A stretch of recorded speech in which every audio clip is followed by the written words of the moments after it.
slept like crap last night. Oh my gosh, I'm so tired. First, hi, Mr. Evan, or Mr. Evan, or the Evans. Get out of this driveway here. It's my squeaky brake that I need to have fixed. Anyway, so, ooh, it's cold. Holy crap. It's in the garage. It's chilly today, but it's sunny. And it did, like I said, got up to 37 yesterday, so most of the snow is gone. There's still a few places where there's snow, but not a lot. Ooh, that's very bright. So, little fact about me. I like to watch TV shows on Netflix that were filmed in other countries and they speak a completely different language.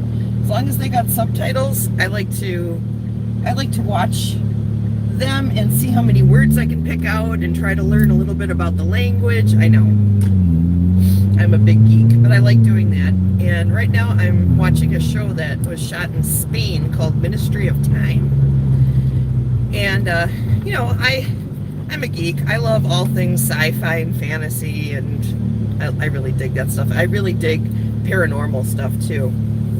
But anyways, so I've been watching this show and it's really good. It's about it's time travelers, but not in the way like where they have a device that takes them through time. They actually have this staircase that winds down, and the further down you go on the staircase, the further back in time you go.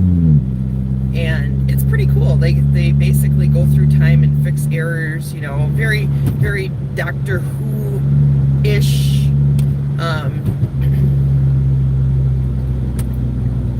You know, if Doctor Who met, I don't know how to explain it, but it's time travelers, and it's very cool. It's a good show, so if you're looking for something interesting to watch, you know, go check that out. But the reason why I want to tie this sort of to myself is I've always been fascinated with time travel. Or I shouldn't say that. I've been fascinated with the idea of time travel since 1989. And I'm going to tell you guys a story, and you might not believe it, or you might believe it. I don't care. It's the truth. It happened to me. Full-blown truth. So here's the story. Back in 1989, I was working for a local TV station as a technical director, but I was also going to school. And I went to MATC, downtown Milwaukee. I've showed it to you guys a few times. And we had a weird schedule, okay? So I had classes in the morning, I had most of the afternoon off, I had classes in the early evening, and then I had to work at the TV station at night, okay? So basically, my day started downtown at 6 in the morning, and it ended at around 11 o'clock at night. So on this particular day that I'm going to talk to you guys about, two friends of mine and myself had the afternoon off, like I was saying. So we went to the mall to get lunch up in the food court. And then we decided, seeing that we had a lot of extra time, to just sort of explore downtown. So we were walking around downtown. We walked over to the theater district, where the Pabst Theater is and the Riverside Theater is. And we were just kind of looking at the different shops and bars and stuff that were down there. And then all of a sudden it started to rain. And it was a rain like it was biblical, okay? It was raining so hard that you couldn't see across the street. Water was rushing down the road like a river. It was crazy. So, you know, we had to work. We had to go to school and we had to work. So we were like looking around, where can we go to get out of the rain? And we saw that there was like this small, like 4-step down staircase that led into what we thought was a bar.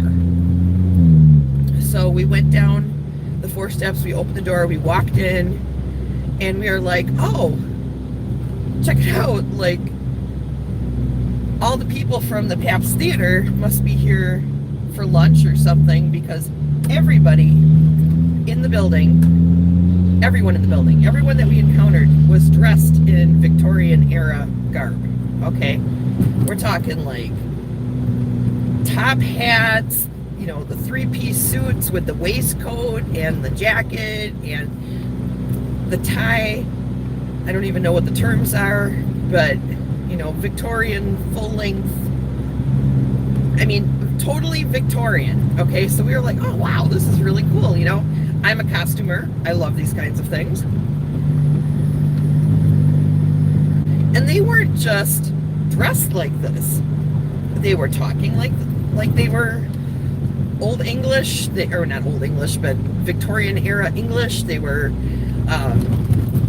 you know, the guys had like pocket watches. The ladies had watches pinned to themselves. It was crazy. I'm like, this is the most awesome costuming I have ever seen, and these people are not breaking character.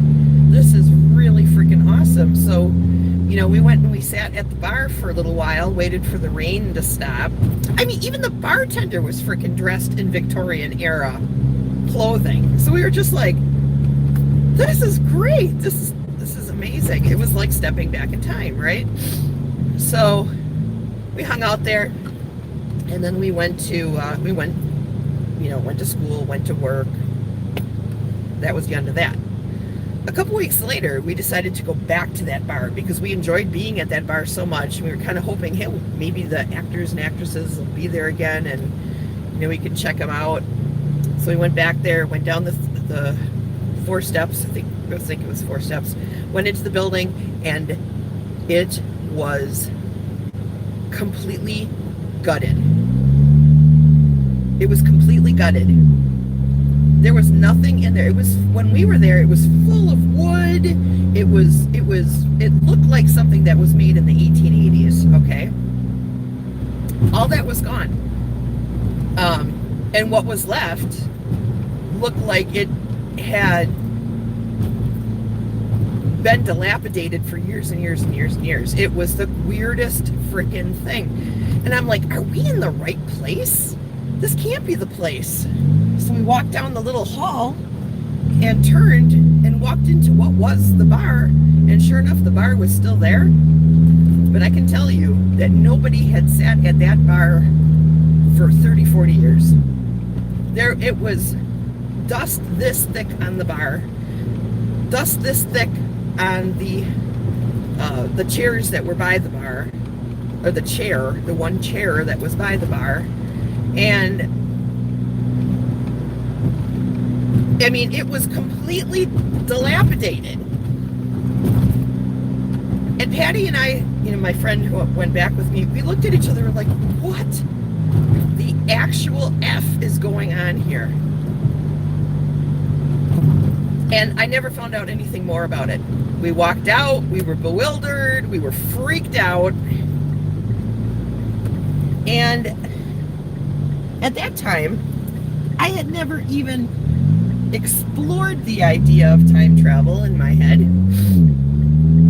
I'd never thought about it before, except for maybe watching a few episodes of Doctor Who now and then, but that wasn't really, it wasn't the same, you know what I mean? But it made me wonder what happened there. Did we, like, was there some sort of, because of that storm, some sort of strange atmospheric condition that allowed us to see into the past?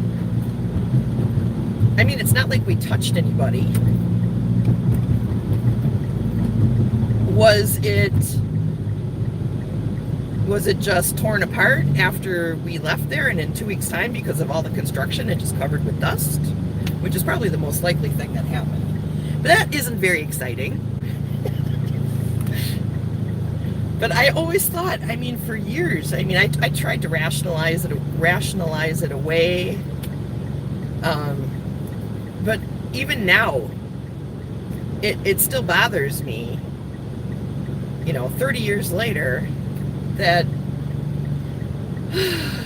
we might have, like, witnessed something paranormal that happened, and we just happened to be in the right place at the right time.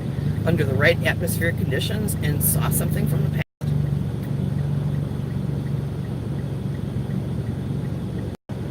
And it's something that's going to stick with Patty and I for the rest of our lives. I mean, I've never in my life experienced anything quite that crazy, except for that time I was at the Zen Center and I saw the lady walk into a room and then she disappeared. That was pretty crazy. I seem to be like I'm not a psychic. I'm not clairvoyant. I'm not a medium. I don't talk to dead people, but I seem to attract a lot of paranormal weirdness, you know, and I don't know why that is. I don't know why that is. So I just shared something with you that I haven't talked about to anyone other than Patty since 1989. So there you go. That's how much I love you guys. And now you can all think I'm crazy. I'm fine with that. But I just wanted to share that today.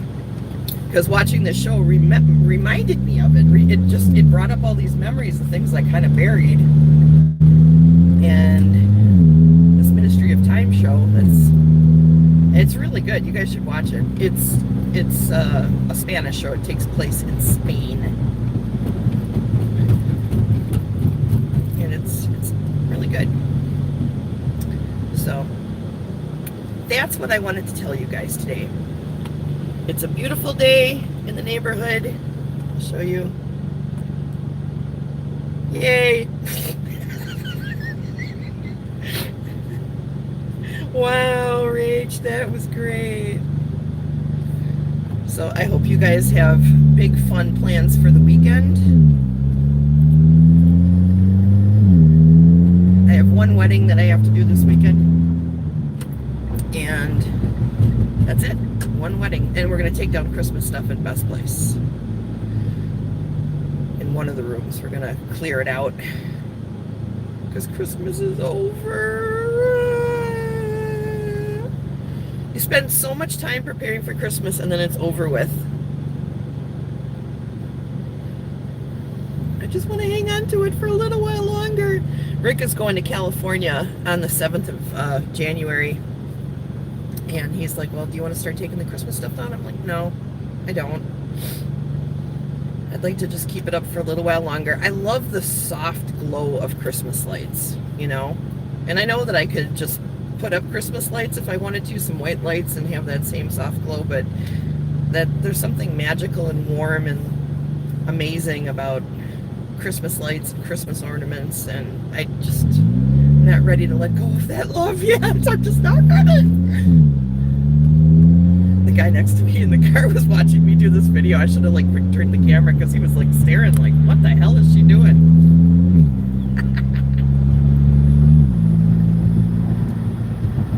I don't know if anybody's watching. I can't see any comments or anything coming up other than the first one that I saw that Evan did. So I don't know if you guys are there or not. I hope you are.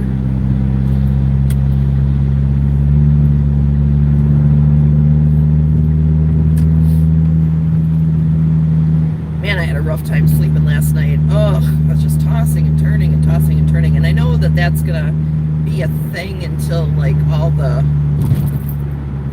my brain goes back to normal after being on antidepressants for so long. Yesterday was 2 weeks. Woo-woo.